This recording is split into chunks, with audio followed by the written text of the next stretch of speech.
Considering that state government has been around more than 150 years, it is easy to see why coming up with a truly new idea would be a real challenge. But our guest today can truly boast of having come up with not just a good idea, but a new, great idea. And what's more, he got it approved by the Illinois General Assembly. Our guest today came up with the idea of establishing a rainy day fund. Hundreds, maybe thousands of legislators all over the country have talked incessantly about saving money for a rainy day. But only one, our guest here today, came up with the idea of actually creating a rainy day fund, a fund for fiscal emergencies. And thanks to our guest today, the state is now setting aside 1% from its general revenues and will have $1.2 billion set aside by the year 2006. Our guest's political heritage is terrific. His father, Tom, as I mentioned, served as president of the Illinois Senate and later was an outstanding Cook County assessor. Tom Hynes is as classy a person and public servant as any I have ever met. Our guest today is a graduate of St. Ignatius High School. He graduated magna cum laude from the University of Notre Dame and received his law degree with honors from Loyola University Law School. Our guest today has a glittering political future, and it can be summed up in 3 words: absolutely without limit. Ladies and gentlemen, it gives me great pleasure to introduce to the City Club of Chicago the Comptroller of the State of Illinois, Dan Hynes. Dan?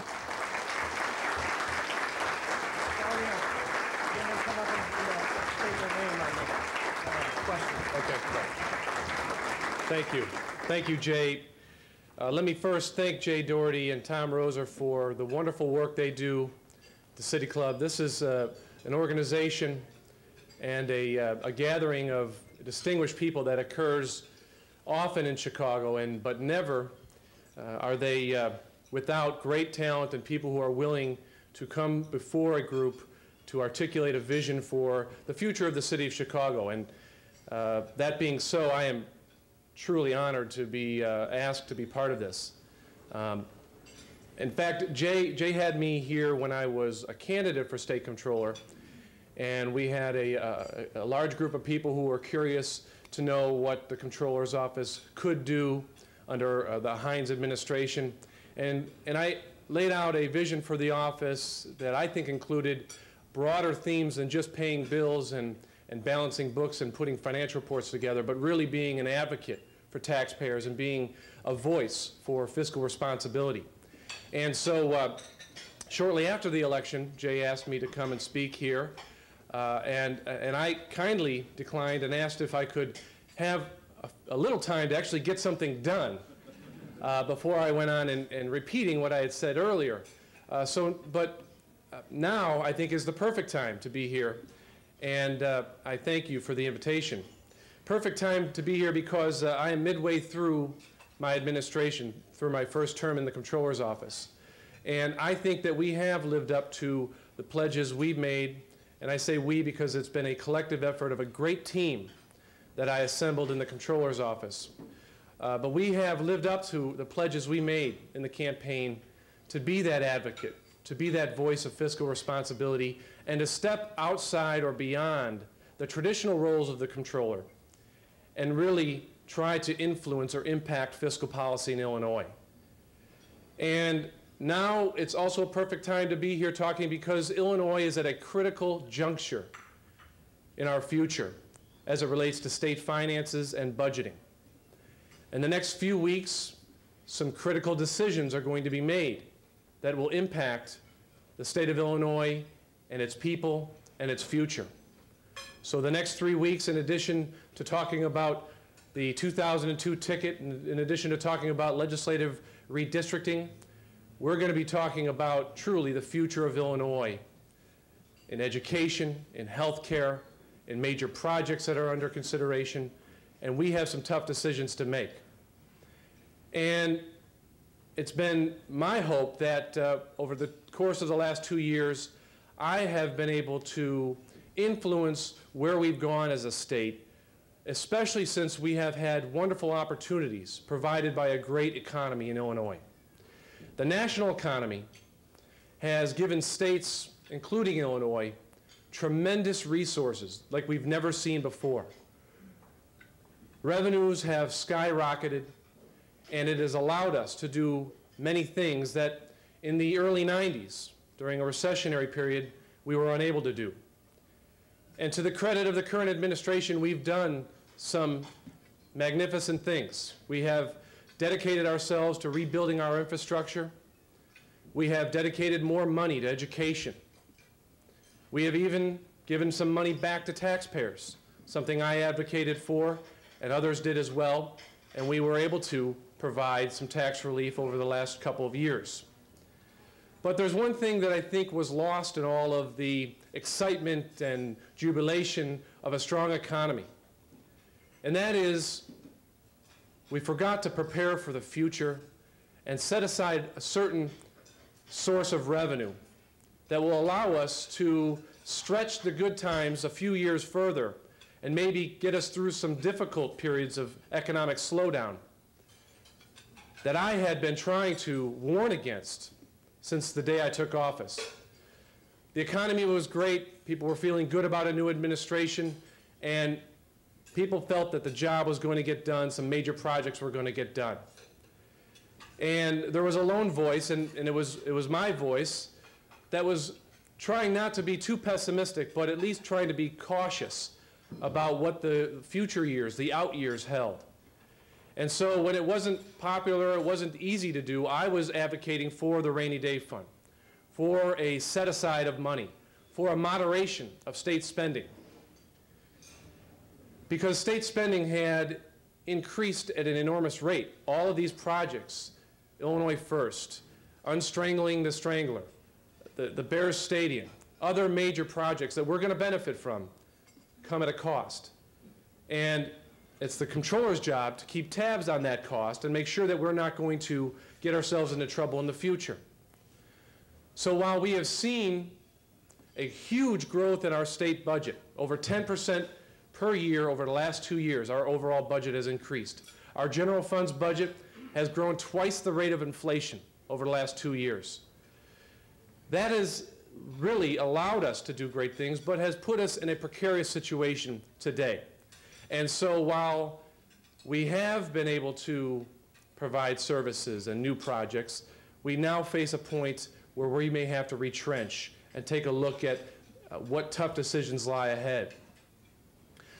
And in the Comptroller's office, in addition to just giving a global warning about what could happen if the economy slows down, we were monitoring specific factors that showed potential stress for the future.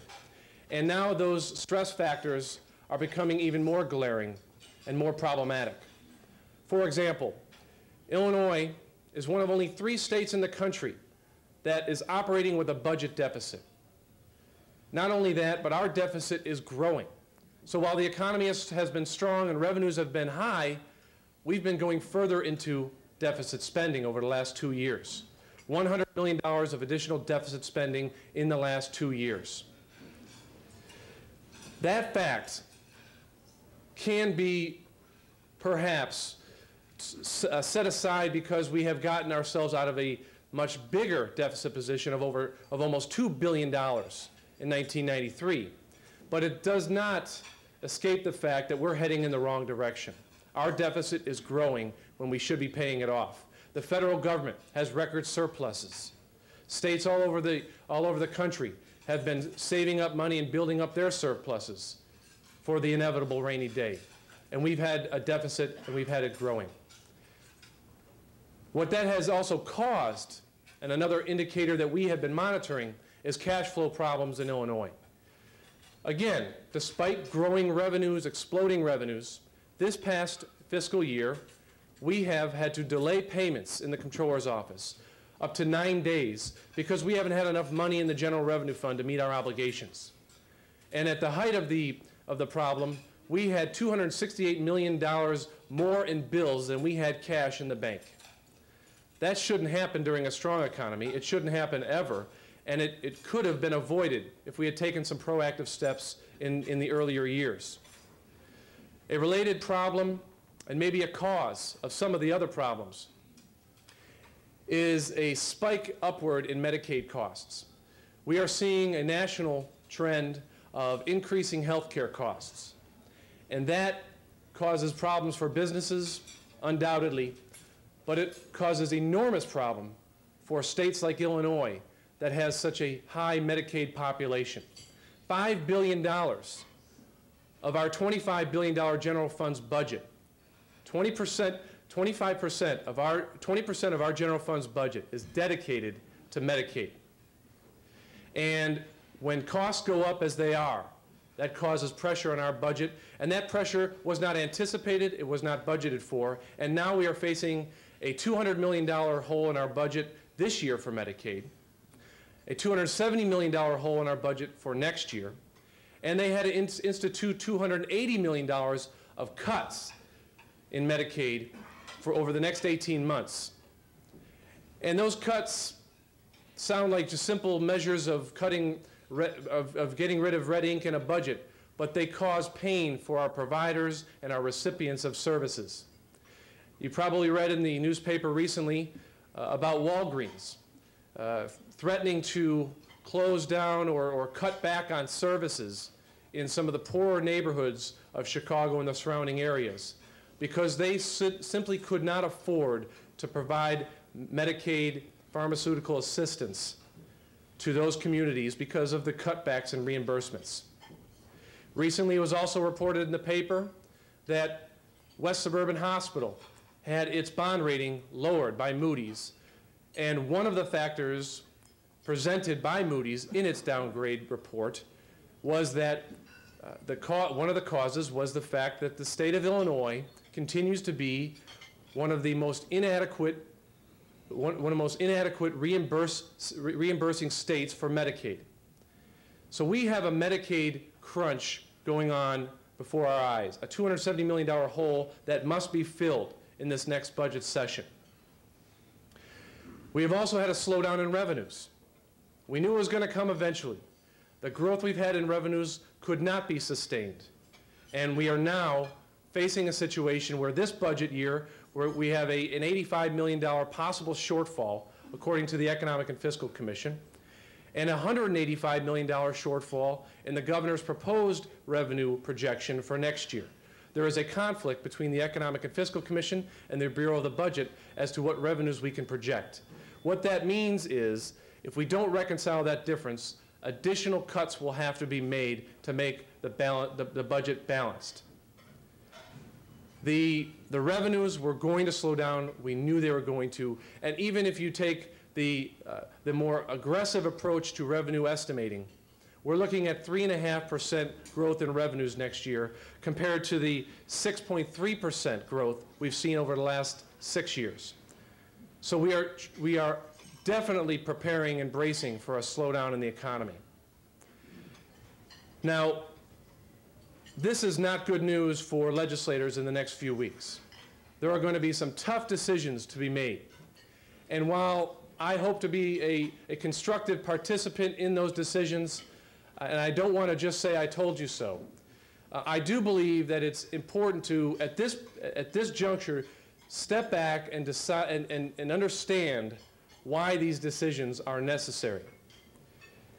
And about 4 months ago, we put forward an idea, a proposal that included 4 components that I believe would put us on a path of financial responsibility. The first component of that plan really, I think, went to the nub of the problem that has gotten us into this position, and that is we try to put some mechanism in place to control the growth of state spending. So under our agenda for financial stability, we propose in strong economic years to limit state spending to 99% of revenues. A simple way of, on an annual basis, keeping some control over the expenditures that we approve in Illinois and providing a framework around which we can budget responsibly. If we do that, we will allow ourselves to have sufficient growth in our revenues and our expenditures to meet current programs plus inflation plus additional programs, but not over-leverage ourselves, overspend ourselves, and make us continue to engage in feast or famine budgeting. Rather than have 10% growth for 2 years and then have a slowdown in the economy and have to have 3% growth, let's try to moderate our growth by limiting it each year to 99%. And with the 1% we don't spend, we propose dedicating that to the rainy day fund. Jay mentioned the fact that we were able to get a rainy day fund passed and created in Illinois. But we're only half successful because as I stand here today, the rainy day fund has less than 0.001% of our budget in it. There is $600,000 in the rainy day fund. That's not enough to pay 5 minutes worth of bills. So the real work is ahead of us. We need to find money for that rainy day fund, a dedicated revenue source that is committed on an annual basis that will go to the rainy day fund. And under our plan, if we impose a 99% limitation on spending, we can dedicate 1% of our general fund's revenues to the rainy day fund each year, which will get us to a $1.2 billion mark in 5 years. That will put us at a level that other states have already achieved. Yet it's not too late. And if we set out on this course of responsibility, impose a 99% limitation, dedicate 1% to the rainy day fund, we can try to avoid these difficult decisions that are being made and much tougher decisions that have been used, tougher approaches that have been used in the past. The third part of our plan is a way to pay down the debts of the state. If the economy is strong, certainly you want to repair your infrastructure. You want to provide tax relief, you can do it. You want to try some new approaches to programs that have been in place before, and those approaches cost money. But you also must reinvest in the state's financial infrastructure. And under our plan, we dedicate, after the rainy day fund has reached its maximum, we dedicate the 1% of revenues to paying down the debts of the state. And there are many. Illinois has $15 billion of unfunded pension liabilities. We have $13 billion in outstanding special and general obligation bonds. And we have over $1 billion in deferred liabilities that go unpaid. We can start paying down those debts on a disciplined annual approach and do it with minimal sacrifice today. And finally, our agenda for financial stability includes a truth in budgeting component, both on the revenue side and on the expenditure side. Truth in budgeting is about being honest and being realistic about our budgeting. The fact that they're disputing right now about what the revenues are going to be next year means that there's no consensus revenue number, no defined revenue number around which to budget our spending. Instead, what happens is Economic and Fiscal Commission puts out a revenue number. The Bureau of the Budget puts out a revenue number. They're often different. They're often moving throughout the process. And they're often manipulated to meet the spending desires of the General Assembly when we get down to the final weeks of the budget negotiations. If it's a difference between having 3.6% growth and 3.7% growth, they'll pick 3.7% growth so they can spend that much more or they can get out of town that much earlier. It's an it's an inexact science, revenue projection. But under our proposal, Truth in Revenue, we at least decide on one revenue number at the beginning of the budget session that it's a consensus number between the Bureau of the Budget, the Economic and Fiscal Commission, and the Comptroller's Office. And that number is adopted by the General Assembly and binding on the legislative and budgeting process. Rather than letting our spending desires dictate our revenues, let's let our realistic revenue number dictate our spending. And on the spending side, truth in budgeting means being honest about what we're spending each year. When I talked about the budget deficit that Illinois has, it's not only alarming that we have a deficit, that it's growing, and that we're one of only 3 states in the country that has a deficit. But what's most alarming is that we have a constitutional requirement of a balanced budget. And the reason we have a deficit that's hidden each year and only discovered and reported by the Comptroller's Office is because we have loopholes and vague provisions in our statutes that allow us to disguise deficits and push bills into the next fiscal year. For example, Medicaid. If public aid runs out of appropriation in June, the fiscal year ends June 30th, rather than go back for more money or make some cuts, they'll sit on bills for 15 or 20 days waiting for the next fiscal year to begin and then resume paying of bills. So even though the services were rendered in the prior fiscal year, the bill was received and approved in the prior fiscal year, that's not considered an expenditure until the next year. And that is where our deficit primarily lies. We are pushing bills off into the next fiscal year. And when Medicaid costs go up, like they are now, and revenues go down, like they are now, that's when we get into trouble. Under Truth in Budgeting, on expenditures, we will make sure we pay our bills on time, when they are received, when they are approved. No more disguising deficits, no more pushing bills off into the future, no more being unrealistic about what our expenditures are. This really has to be the underlying premise to the entire plan. It does us no good to pretend problems aren't there and push them off into the next fiscal year. The Medicaid crunch that we are in, the $270 million hole that we have in our budget for next year, can be resolved in a number of ways. One, they can rededicate resources out of our current budget into Medicaid, which would require cuts in other programs. They can raise taxes, which we shouldn't do, or we can delay the payment cycle, which means make healthcare providers wait 10, 15, 20 days more for their bills. When we do that, that means additional money to spend this year, because we spend approximately $13 million a day in Medicaid. So if we just hold bills for 10 days, that frees up $130 million of more money that we can spend this year. That is not sound budgeting. That is not financially responsible. And that is what makes Medicaid providers suffer. And I would argue that that is an irresponsible method of budgeting and a way of addressing a shortfall in our Medicaid budget line item. This plan, the Agenda for Financial Stability, has received success and has found some proponents in the General Assembly. In the House of Representatives, it passed by a margin of over 100 votes, bipartisan support in the Illinois House, and it is stalled in the Illinois Senate.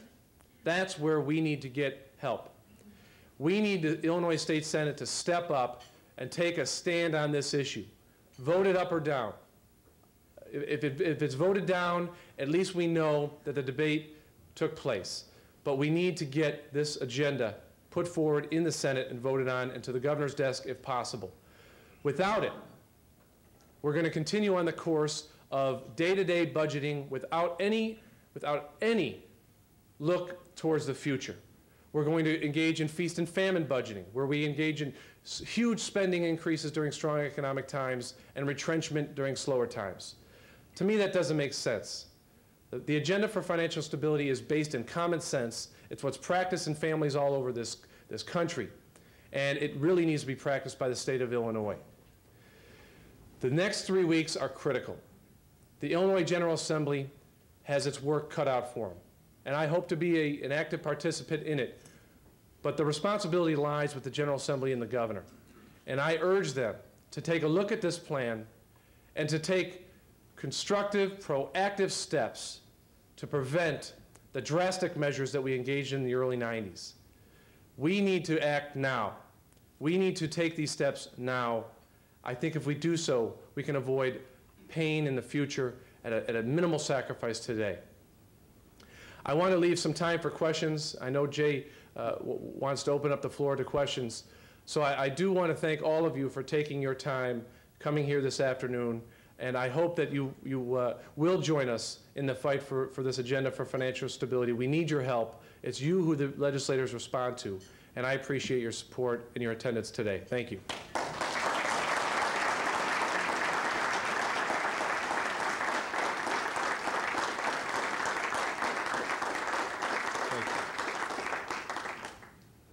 If anyone has a question, we'd ask that you come to the microphone and also state your name. This is being broadcast. It was a wonderful speech. You scared me to death. I'm Joyce Saxon. I'm on the board of this fine organization. What do you think? Was the Boeing deal worth the money? Was it worth the concessions? Yes, I do. It's hard to answer that question because we don't know exactly what the concessions are just yet. That's another one of the agenda items over the next couple of weeks. They're going to have to put the specific financial incentive package together and pass it through the General Assembly. And I know that there's a lot of discussion going on right now about that. But overall, and we were discussing this earlier at our table, I don't think you can ever quantify the value of bringing Boeing to the city of Chicago. And so while you certainly need to keep a limit on the type of financial incentives you're going to give a corporation, because they are taxpayer dollars after all, you have to balance it against other priorities, certainly. We would have a very hard time, I think, not giving everything we had to getting Boeing to come here. But as I said, there's a lot of work to be done on getting the fine print on this package. And I know I've talked to some legislators who are very interested in finding out what's on the table and what might come as a result of it. There's talk right now, the minority leader in the House said that perhaps one thing we need in exchange for the financial package for Boeing is some financial incentive for the coal industry in Illinois. The coal industry in Illinois is suffering, and what's needed is some financial resources to invest in technologies that will allow Illinois coal to burn cleaner and allow us to use our own natural resource here in Illinois. And there's never been a better time with energy costs skyrocketing as they are. So in short, I think that it was worthwhile to do everything we could to bring Boeing to Chicago.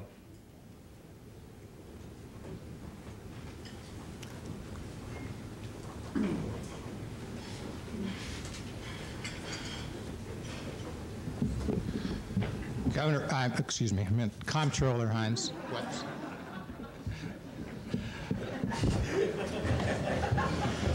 This thing was set for the NBA.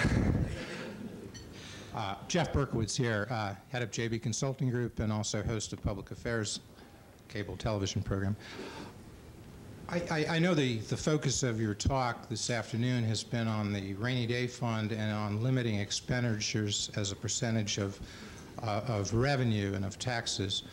But another side of the equation is state revenue, and the large increases in state revenue over the last 2 years, whether you put it as tax revenue or whether you put it as revenue coming from issuance of bonds. I think it's gone from $38 billion to $50 billion in 2 years, which, depending on your accounting, sounds like 20 to 30%, and therefore has financed a large increase in expenditures. But looking at that revenue side, and hypothetically, since someday, in fact, it might be Governor Hynes, and you may be asked to deal with those issues, how would you, looking back at the last 2 years, that $12 billion increase, was that appropriate? And if not, what would you have liked to have seen? And perhaps more importantly, looking at the revenue side, what would you like to see going forward in terms of increases in revenue used then by the state, whether that revenue is tax revenue or reflects issuance of bonds? Well, one part of your question, I believe, was if knowing the amount of spending that was approved over the last 2 years and arguing that there was too much. What perhaps could we have gone without? Is that part of your question? Right. What total level would you have liked to see? And then if you want to tell us, Right. what would you have cut out in terms of the expenditures? Well, it's difficult to say what level I would have received in terms of a percentage. One of the things that our plan, the Agenda for Financial Stability, does is it sets a level based on revenues. 99% of revenues are allowed to be spent. So I would say that's the proposal that I would present in terms of making sure that there is a level that is established in terms of what we can afford year to year. But specifically, one of my problems with the activity of the last 2 years is that while there are not too many people who would suggest that we didn't have infrastructure needs and that we needed other projects that were funded through Illinois First and other miscellaneous capital programs, we really went through a 2-year period of never saying no. Everything was on the table. Everything was a possibility, and almost everything was passed. And so when the first year the Illinois First program came out, is a $12 billion bonding program, which includes $4.5 billion of state bonds, and there's some federal dollars involved and local dollars. But that program was so big in and of itself, it was my feeling that while we may afford to do that and we may need to do that, we should at least take a more prudent, cautious approach in our operating budget and our general funds budget so that we weren't over-leveraging ourselves on every aspect of our state budget. So what I said is that a bonding program is necessary. We need to invest in our infrastructure, and now's the time to do it. But let's make some sacrifices at the same time, which will allow us to continue on with these investments. Let these programs carry on through the slower economic years so we wouldn't have to cut those same programs and projects that we started when the economy slowed down. A moderate, more far-reaching, long-term approach is what I argued for. Nancy Burke with Chapman and Cutler. Since I do work in the healthcare field, I really do appreciate the seriousness of the Medicaid situation and how rating agencies are really looking at that and its impact on local hospitals. Have the rating agencies started to look at the increased spending on the state, and how does that impact the state's bonding rating, which in turn limits the ability to raise revenues and the cost of those revenues? Right. A very good question, and one of the reasons a rainy day fund should not be considered a luxury or something that could be used in the future. It truly can help us save money today by improving our bond rating. And we have had some fluctuation in our bond rating in recent years. In the early 90s, when we were delaying payments and running huge budget deficits, we had 3 separate downgrades of our bond rating. Since that time, since the strong economy has taken place, we have been upgraded a couple times, which has been positive. But in the most recent pronouncement by S&P, they specifically said, in the most explicit terms I've ever seen, they said that a further upgrade for the state of Illinois' bonds is contingent upon eliminating the budget deficit, which our plan attempts to do, and creating and putting adequate dollars into a rainy day fund. And they mentioned that we need to catch up with the rest of the states that have already been doing this. So those 2 factors, eliminating a budget deficit and creating a real rainy day fund, were touted by S&P as critical to receiving another upgrade in our bond rating. When we're about to embark on an additional $2 billion of bonding for the Illinois First program, what better time than to get that upgrade, because we could save millions of dollars in our bonding by doing so. Daniel, thank you. Thanks, Jay. Well, thank you. Here, let me give you a question here, Dan.